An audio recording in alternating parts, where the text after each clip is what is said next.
Hello and welcome to today's session of Mobile Application Development MAD. तर आपण शिकत आहोत unit number 5. The name of unit is activity and multimedia with databases. तर मागच्या बऱ्याचशा सेशनमध्ये आपण युनिट नंबर 5 मधला बराचसा जे पॉईंट्स आहेत ते कव्हर केले होते आणि लास्ट सेशन आपण ब्लूटूथला सुरुवात केली होती. लास्ट सेशनमध्ये आपण ब्लूटूथचे जे काही क्लासेस वगैरे होते हे क्लासेस बघितलेले होते. आजच्या सेशनमध्ये आपण परमिशन्स बघणार आहोत. जसं की परमिशन कोणकोणत्या प्रकारचे असतात, कशासाठी यूज करतात किंवा कशा प्रकारे यूज केले जातं हे आपण आपल्या गेस्ट लेक्चरमध्ये पाहिलेलं आहे.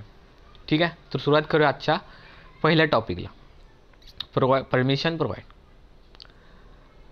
तर आपल्याला काही परमिशन्स द्यावं लागतात, जे की आपली अँड्रॉइड manifest.xml फाईल असते, जी काही लेआउटची फाईल असते त्याच्यामध्ये काही परमिशन्स द्यावे लागतात. ठीक आहे, तर आपण ब्लूटूथचे बघत आहोत. टॉपिक आपला आहे Bluetooth.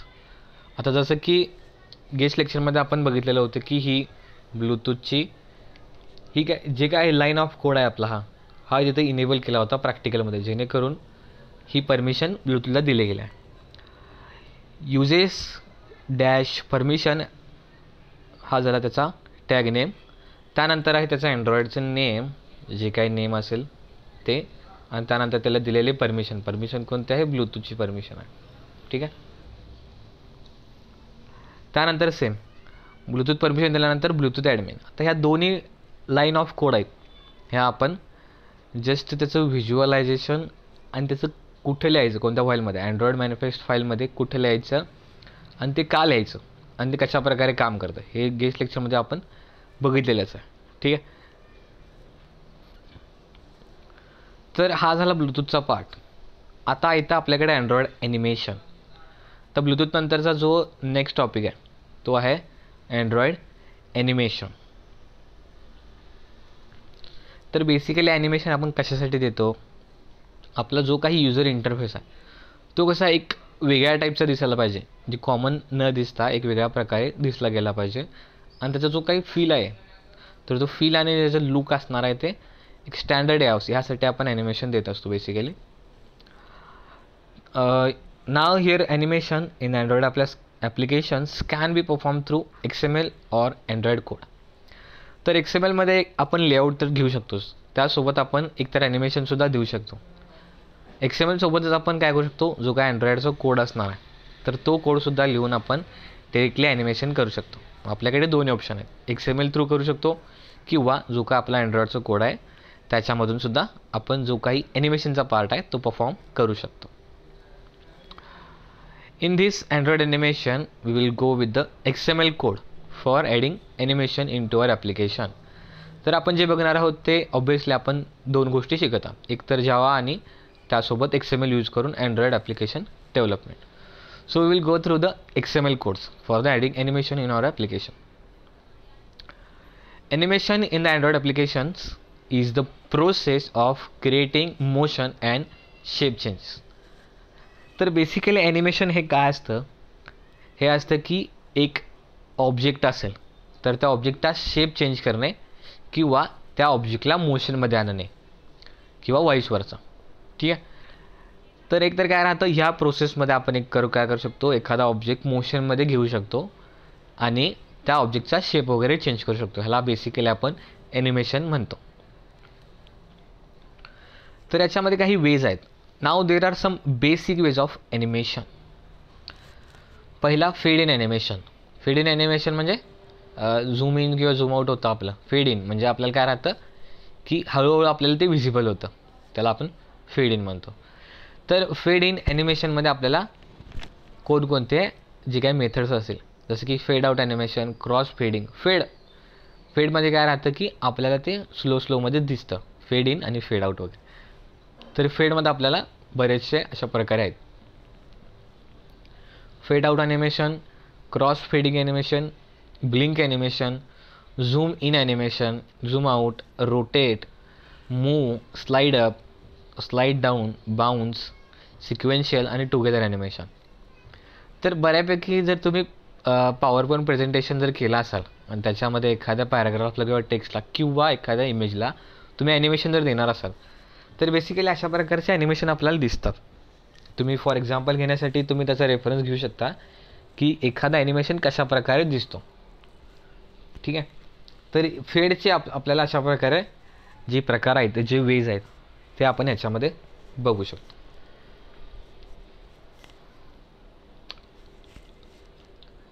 Now here is a method in class that is Android interpolator.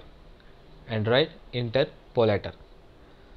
तर ह्याचं काय असतं की it is the rate of change of animation. आता rate of change of animation याचा अर्थ काय राहतं की त्याचं जे काही टाईम असेल, म्हणजे किती टाईममध्ये कुठल्या प्रकारचं ॲनिमेशन त्याच्यामध्ये होते, जसं की फेड इन असेल किंवा त्याचा शेप चेंज होत असेल किंवा ते मुव्हिंगमध्ये असेल, तर rate of change of animation आपण इंटरपोलॅटर ह्याच्यामध्ये बघतो. Here we can define our own interpolators using the time as a constraint.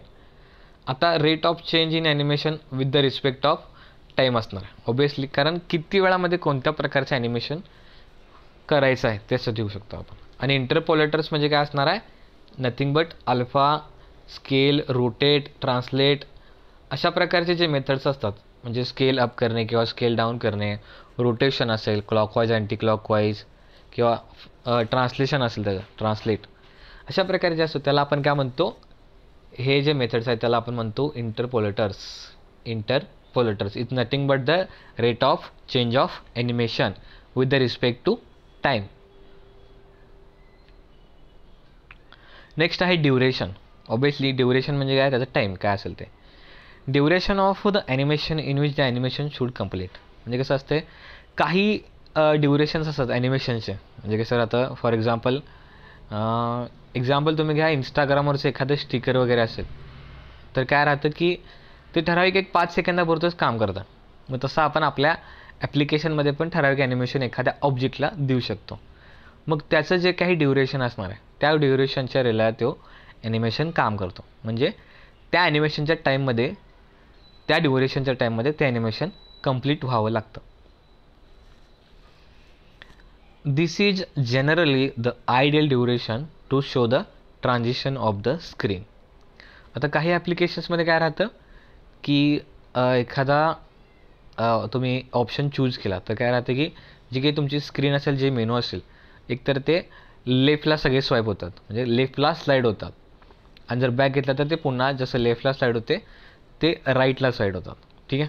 म्हणजे तुमचं एक असं प्रकारे एक मोबाईल असणार आहे, तुम्ही काहीतरी हे करत असता त्याच्यामध्ये, मग जे काय तुमचं असं स्क्रीन असेल कुठला तर चूज केला तर डायरेक्टली ते अशा प्रकारे मूव्ह राहतं आहे. तुम्ही जर बॅक बटन क्लिक केला तर ते डायरेक्टली जसं होतं तसं बॅकला राईटमध्ये आपल्याला दिसतं. मग एक प्रकारे एक ट्रान्झिशन इफेक्टच आहे आपल्या अँड्रॉइड ॲप्लिकेशनचा. The start and end of the animation are set using. आता आपल्याला ॲनिमेशन्स तर स्टार्ट करायचं, कसं करायचं आपल्याला क्लास पण आहेत, मेथड्स पण आहेत, पण स्टार्ट करण्यासाठी आपण काही गोष्टी सेट करून घ्यावं लागतं. फॉर एक्झाम्पल पहिला आहे ट्रान्सफॉर्मेशनसाठी. तर कसं आहे, अँड्रॉइड स्टार्टसाठी म्हणजे फ्रॉम म्हणजे स्टार्ट असणार आहे, फ्रॉम ट्रान्सफॉर्मेशन टू म्हणजे एंडला असणार आहे, म्हणजे starts from transformation and ends to transformation. याच्यातलं जे पॅरामीटर्स असतील ते त्याच्यामध्ये टाकायचं. फॉर एक्झाम्पल त्याचं काय ॲक्सिस वगैरे असेल, त्याचं लोकेशन वगैरे, म्हणजे कोणत्या पिक्सलवरती तो असणार आहे, कुठून कुठे त्याचं ट्रान्सफॉर्मेशन असेल, स्केलिंग असेल किंवा रोटेशन असेल. त्यानंतर आहे ट्रान्सफॉर्मेशन. आता ट्रान्सफॉर्मेशन आपण बघितलं. Transformation is a transformation that we want to specify. ठीक आहे. तर ह्याच्यामध्ये आपण ट्रान्सफॉर्मेशन जर करणार असेल तर कशा प्रकारे करणार ते आपल्यावरती डिपेंड राहतं. तर आता आहे आपल्याकडे fill after android fill after. ठीक आहे. This property specifies whether the view should be visible or hidden at the end of the animation. Fill after याचा अर्थ काय राहतं की जे तुमचा व्ह्यू असणार आहे, म्हणजे तुम्ही समजा काय केला, एखादा ऑब्जेक्ट आहे त्याला तुम्ही व्हिजिबल किंवा हिडन करायचं असेल कधी, त्याचं ॲनिमेशन एंड झाल्यानंतर, जर तो ऑप्शन आपल्याला कशात येणार आहे, फील आफ्टर याच्यामधून. अँड्रॉइड फील आफ्टर ही जी प्रॉपर्टी यूज केली जाते, ह्या प्रॉपर्टीनुसार काय राहतं की जो तुमचा ॲनिमेशन एंड झाला तर त्याचा व्ह्यू कोणता असायला पाहिजे, म्हणजे तो विजिबल असायला पाहिजे किंवा हिडन असायला पाहिजे. If it sets to false, म्हणजे आता हे फॉल्सला जर सेट केला, the element changes to its previous state after the animation. म्हणजे काय राहतं की जे तुम्ही जर त्याचं हे पॅरामीटर जर तुम्ही फॉल्स म्हणून त्याला सेट केला तर काय राहतं, जे काही एलिमेंट चेंज होणार आहेत तर ते त्याची जे काही प्रिव्हियस स्टेट होती, म्हणजे सुरुवातीला जी स्टेट होती तो त्याच्यामध्येच ॲनिमेशनला जाणार आहे.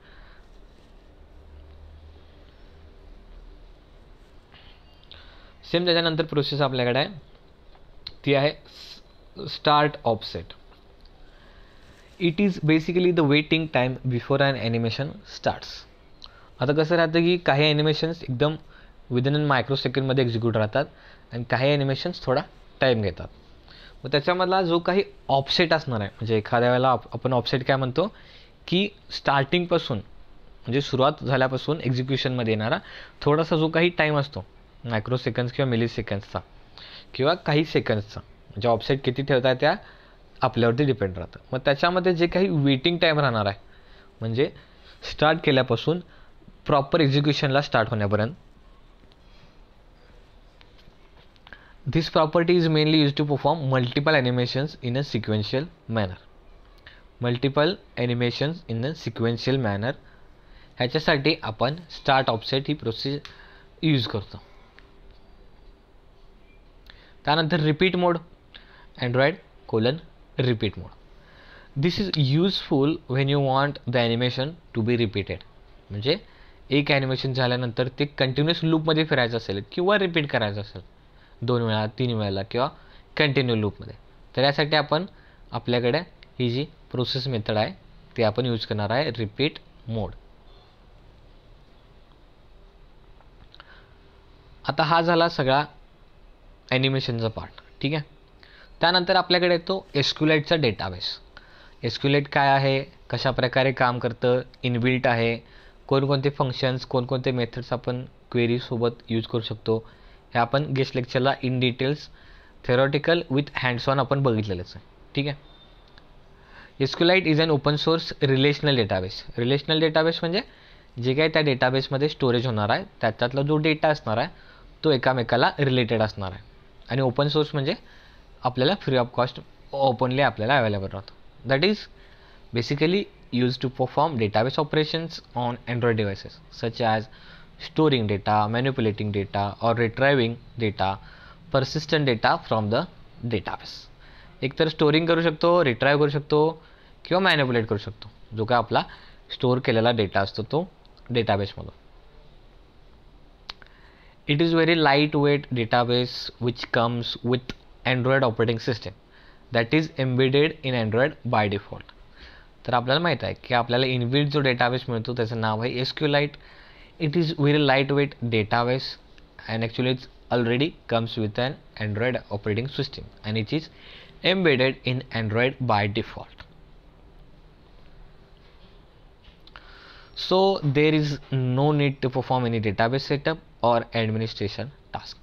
आता डेटाबेस पूर्ण सेटअप करायचं काम किंवा त्याच्यामध्ये ॲडमिनिस्ट्रेटर जो असतो ॲडमिन त्याचं जे काही टास्क राहतं ते पूर्ण क्रिएशनपर्यंत किंवा सगळं सेटअप लावणे कशा प्रकारे हे सगळं टास्क इथं करावं लागत नाही, कारण बाय डिफॉल्ट आपल्याला हा जो डेटाबेस आहे तो मिळतो आपल्याला. It combines a clean SQL interface with a very small memory footprint and decent speed.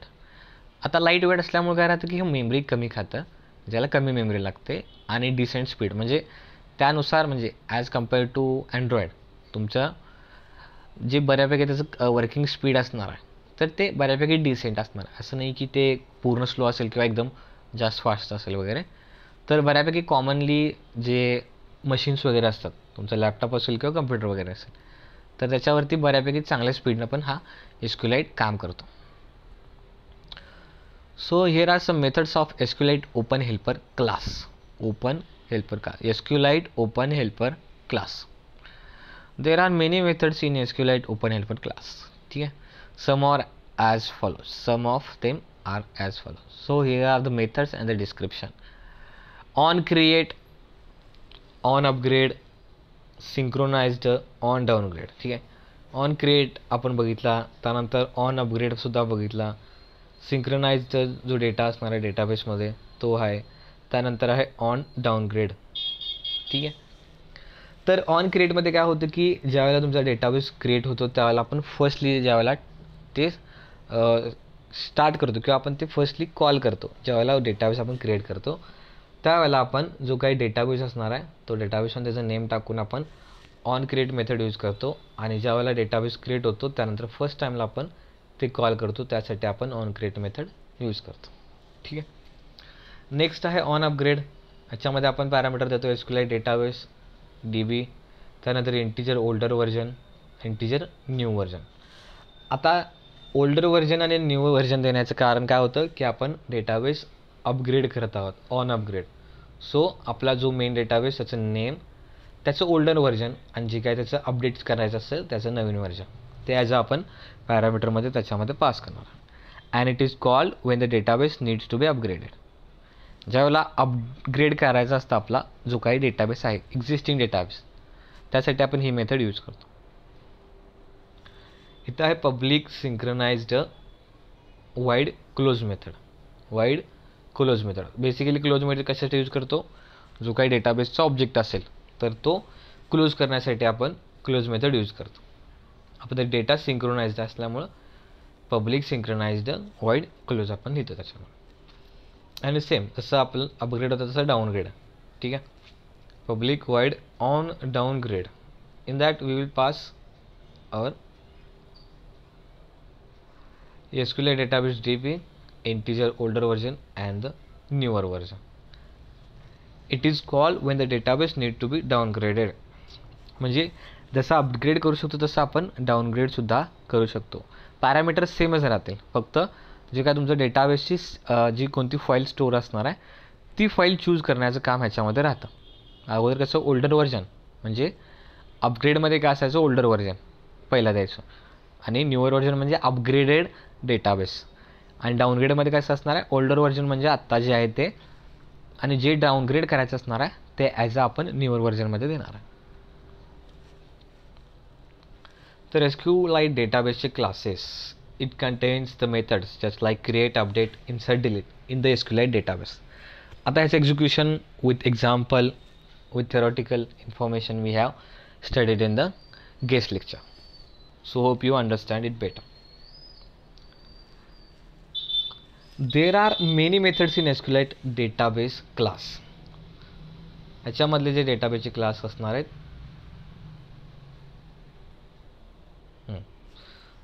EXE, SQL, string SQL.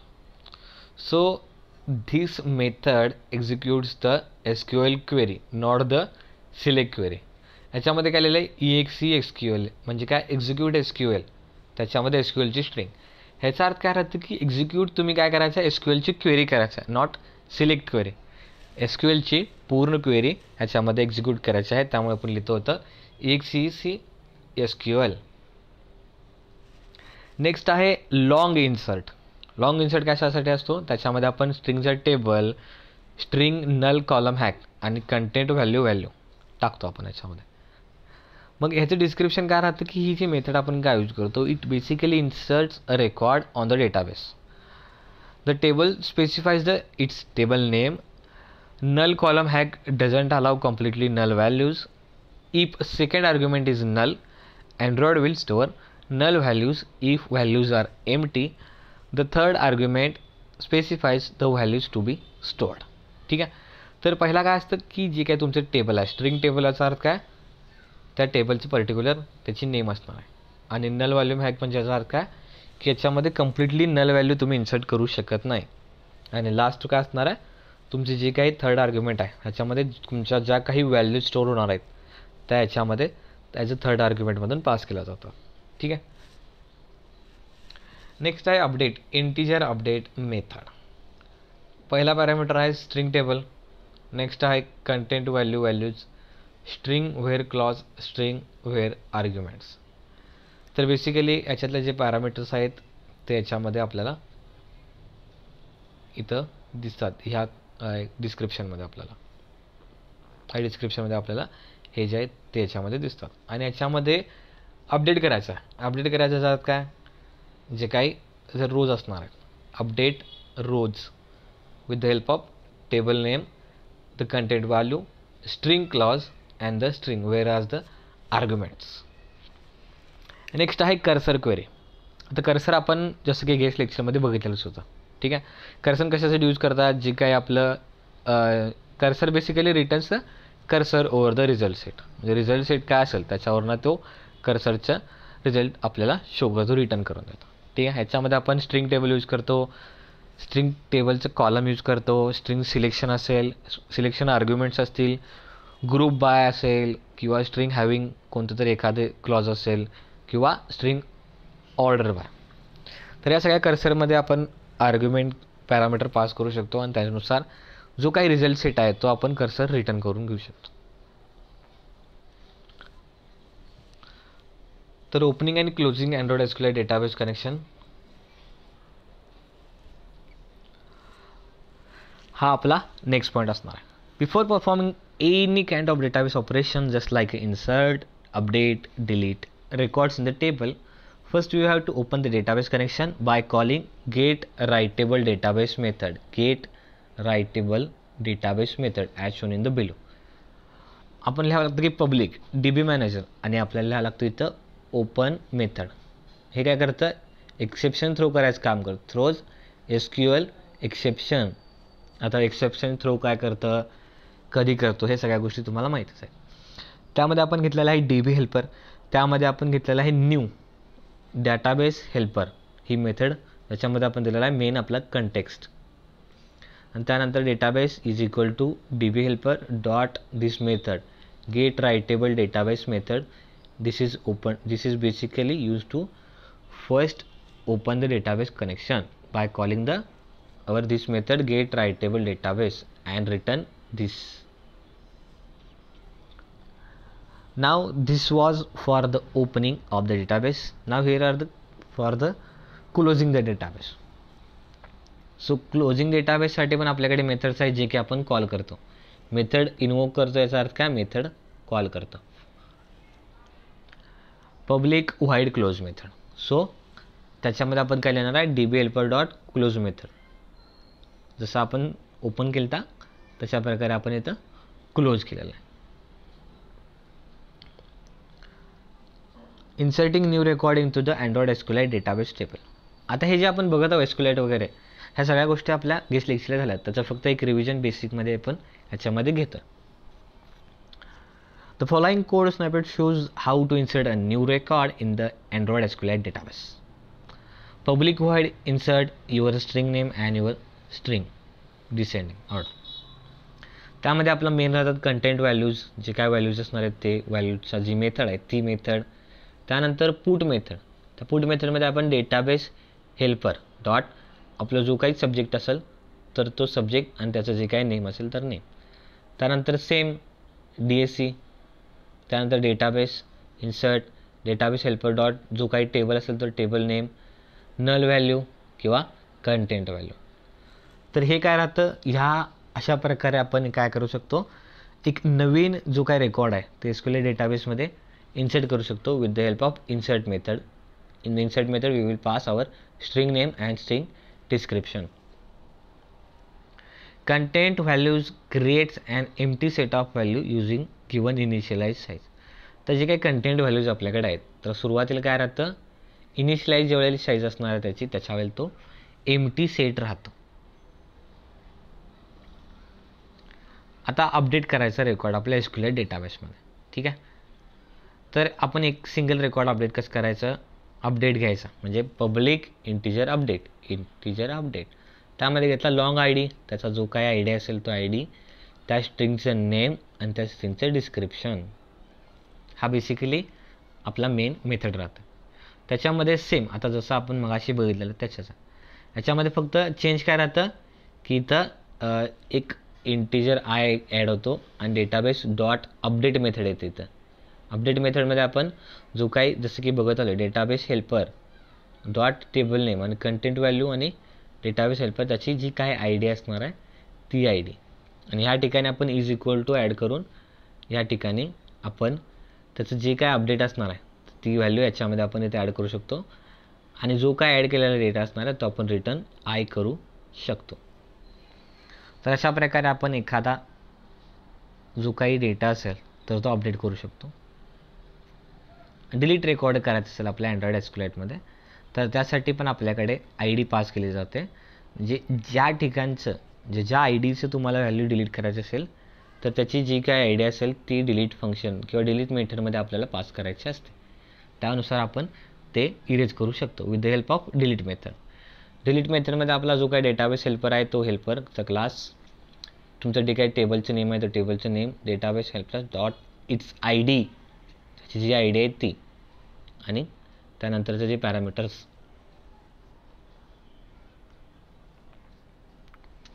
Cursor, android SQLite cursor. So basically cursor represents a entire result set of the query. जसं मगाशी सांगितलं की cursor काय करतं, पूर्ण जो काही रिझल्टचा set असणार आहे, म्हणजे पूर्ण एखादी क्वेरी असेल, क्वेरीमध्ये जे जे काही रिझल्ट आलेले असणार आहेत त्याचं सगळं एका टायमाला एंटायर रिप्रेझेंटेशन रिझल्ट सेटचं करतं. त्याला म्हणतो आपण cursor.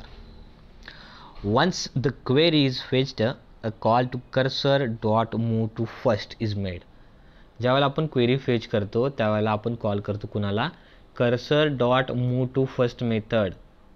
Cursor dot move to first method ज्यावेळेला आपण एखादी क्वेरी फेच करतो त्यावेळेला कॉल करतो. याच्यामध्ये मूव टू फर्स्टसाठी आपल्याला दोन थिंग्स लक्षात घ्यावं लागतात.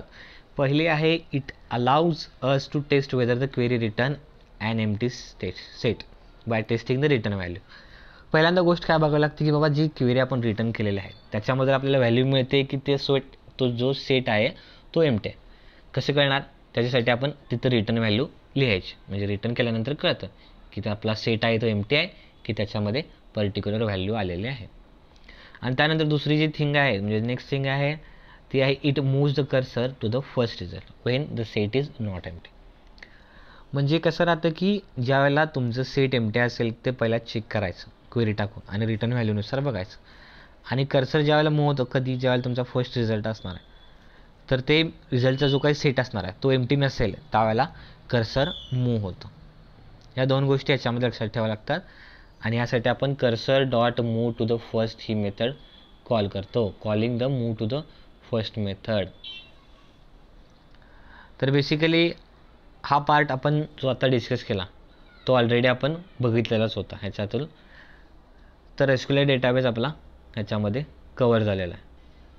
तर ह्या सेशनमध्ये आपला पूर्ण जो काय 5.8 होता तो सुद्धा कंप्लीट झालेला आहे आणि सगळा बाकीचा जो पार्ट होता तो गेस्ट लेक्चरमध्ये पण कंप्लीट झालेला आहे.